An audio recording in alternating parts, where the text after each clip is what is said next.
man liekas, jums arī varbūt bijuši abiem diviem tāda pieredze, ja tev ir kaut kāds slikts noskaņojums vai kaut kāda emocionāli kaut kāds nelīdzsvarots, tu ieej tajā telpā ar citiem cilvēkiem, tu to enerģiju ienes līdzi tajā telpā. Saprot? Pat tad, ja tu nesaki, tu ar to lādiņu negatīvo, tu to enerģiju nosēdini uz tiem cilvēkiem, tie cilvēki visi redz, viņi nolasa, pat nerunājot, ja?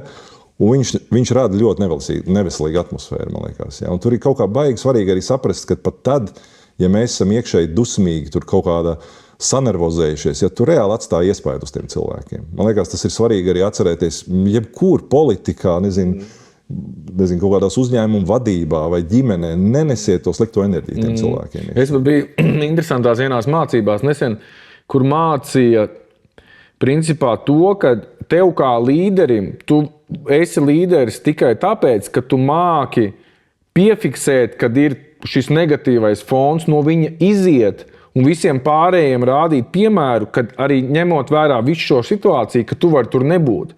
Var sakot, ka tas ir reāli līdera pienākums, ka tu kā apzinies, ka tā ir, tu no viņas izej ārā un pārējiem signalizē, kad var arī esot šī laukā, tomēr tur nebūt. Ka tas ir līdera pienākums. Ar šodien mēs to ieviešam katru dienu un atceramies. Jā, bet nopietni tā. Es saku, vienalga, vai ģimenē, vai līderi, vai vienalga, vai darbā, vienkārši atceramies, ka tas tā tiešām ir un ka tas strādā. Labi.